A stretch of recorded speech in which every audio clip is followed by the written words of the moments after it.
Selamat pagi, selamat berjumpa kembali di materi hari ini, komputasi multimedia. Yang akan saya bahas hari ini multimedia. Jadi kalau kita lihat multimedia itu, sejarah multimedia itu ketika kita lihat istilahnya, multimedia itu berawal dari teater, bukan berawal dari komputer ya. Mungkin sering kita lihat dulu atau orang tua kita cerita dulu tentang sandiwara misalkan, atau ketoprak ya, atau wayang ya. Itu adalah multimedia tempo dulu yang pemanfaatannya itu digunakan untuk dakwah, untuk memberikan edukasi pada masyarakat bagaimana tatanan hidup yang baik dan benar, serta memberikan contoh-contoh teladan kepada masyarakat supaya lebih baik. Nah, ada juga wayang ya. Kalau wayang ini di Jawa kita mengenal ada wayang ringgit ya. Wayang ringgit itu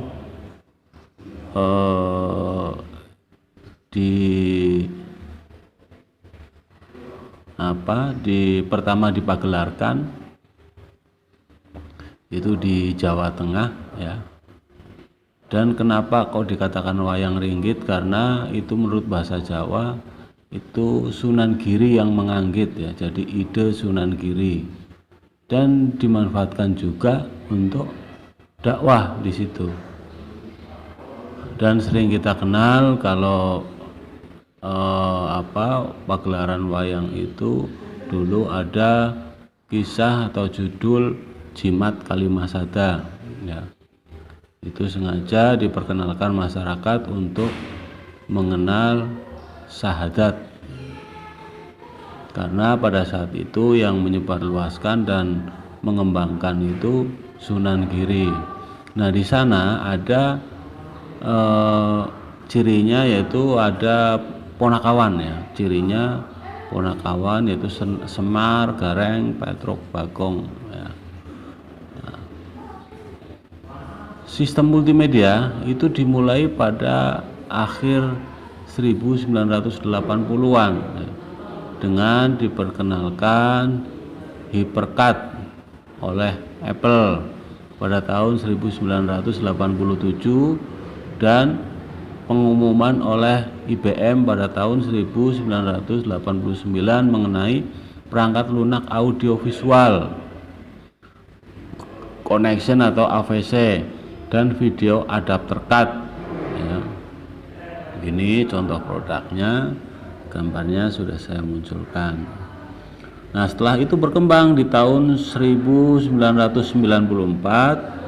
itu banyak sekali produk-produk multimedia yang berkembang, termasuk ada handycam, ada dulu saya menggunakan handycam itu pakai mini DV ya, terus kita capture, dan masih banyak hal-hal yang sulit yang belum pernah kalian alami ya, untuk membuat sebuah gambar bergerak. Nah, multimedia itu memungkinkan pemakai komputer untuk mendapatkan output dalam bentuk yang jauh lebih kaya daripada metode tobel atau grafik atau konvensional. Pada pemakai dapat melihat gambar 3 dimensi, foto, video bergerak atau animasi, dan mendengar suara stereo, perekaman suara atau alat musik ya.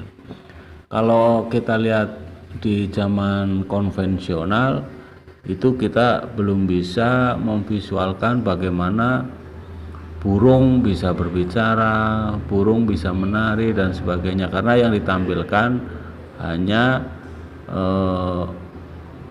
ketika ketoprak ya manusia ya yang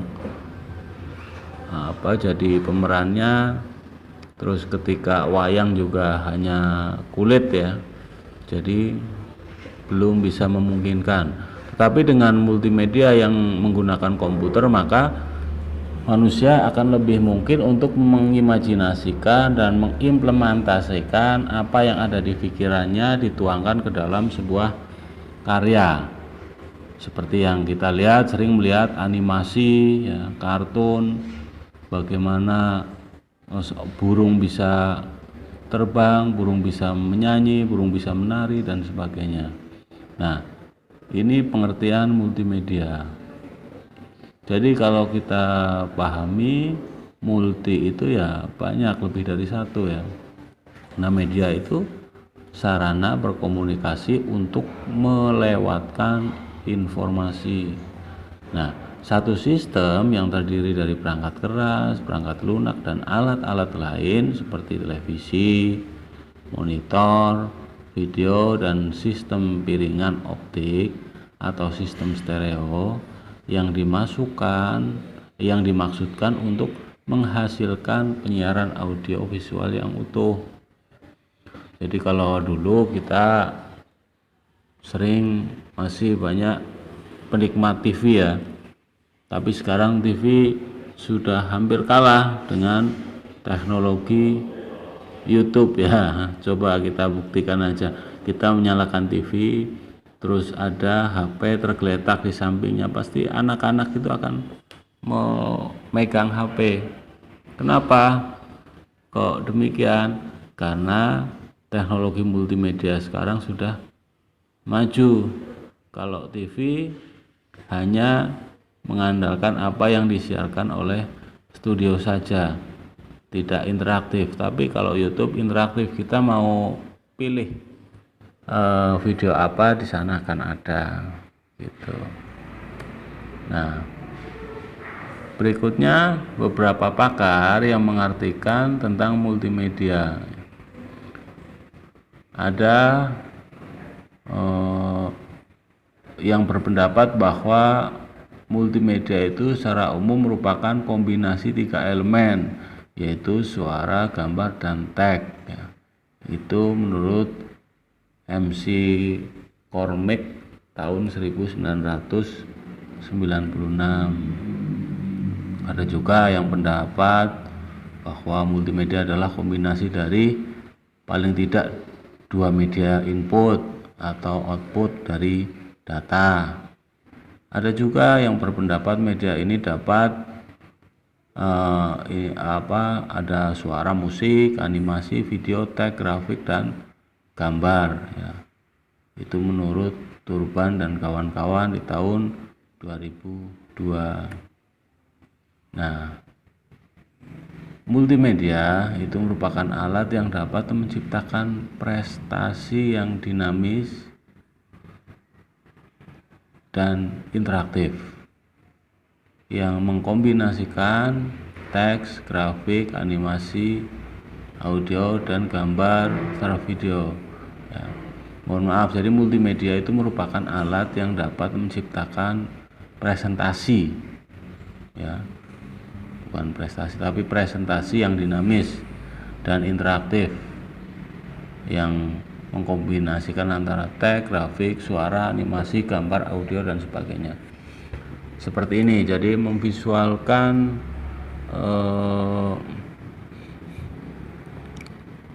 audio video, menuangkan angan-angan ke dalam sebuah media multimedia, itu kita gambarannya seperti ini. Kalau kita melihat pohon ya, kita melihat pohon saja, itu kita tidak bisa melihat di dalam pohon itu akar seperti apa, kalau ada bakterinya seperti apa dan sebagainya di dalam pohon itu.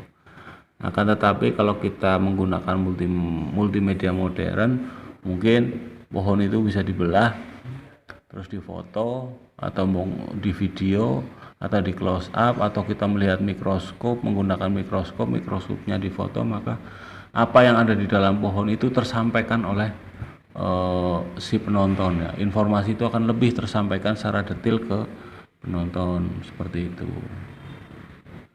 Nah, multimedia adalah pemanfaatan komputer untuk membuat dan menggabungkan teks, grafik, audio, gambar ya, dengan menggunakan link dan tool yang memungkinkan pemakai melakukan navigasi, berinteraksi, berkreasi, dan berkomunikasi. Itu menurut Hofstadter pada tahun 2001. Jadi perkembangannya semakin berkembang, semakin banyak, maka akan semakin banyak pendapat yang ditambahkan. Nah, kelebihan multimedia ya, dari berbagai media informasi, multimedia memiliki satu kelebihan tersendiri yang tidak dapat digantikan oleh penyajian media informasi lain. Kelebihannya apa? Nah, itu kelebihan dari multimedia adalah menarik ya untuk indera kita, ada mata, telinga ya. Nah, sehingga multimedia itu banyak yang menggemari dan mudah memberikan informasi pada kita karena merupakan gabungan antara pandangan, suara, dan gerakan ya. Nah, menurut lembaga riset teknologi itu menyatakan bahwa orang yang mampu mengingat 20% dari hal yang dilihat dan 30% dari hal yang didengar. Tetapi orang akan mengingat 50% dari yang dilihat dan didengar dan 80% dari yang dilihat, didengar, dan dilakukan sekaligus. Jadi orang semakin melihat real itu semakin daya ingatnya semakin naik. Contohnya kalau kita dulu sering di zaman sekolah ya, di zaman kecil dulu saya sering bernyanyi-nyanyi, itu ya lama ya. Tapi sekarang anak-anak belajar bernyanyi sambil lihat gerakannya, sambil mendengarkan, maka dia akan cepat hafal. Bisa dibuktikan ketika kita anak-anak di sekolah ya belajar menulis ABC hanya di papan tulis, itu akan diingat hanya 20%, tapi ketika kita memunculkan animasi dengan suara, dengan gambar ya, dengan teks, maka dia akan lebih mudah untuk mengingat. Nah, komponen multimedia itu seperti ini, ada untuk saat ini ya, sebelum ada perkembangan lagi, mungkin nanti kalau ada berkembang lagi juga bukan cuma grafik, teks, video akan bertambah lagi. Nah, sekarang komponen multimedia yang sedang berjalan ada teks, ada audio, ada animasi, ada komputer interaktif, ada video, ada grafik ya. Itu menjadi satu sistem, yaitu sistem multimedia. Nah, itu saja perkuliahan hari ini, semoga bermanfaat. Kurang lebihnya mohon maaf, cukup sekian. Billahi taufiq wal hidayah. Wassalamualaikum warahmatullahi wabarakatuh.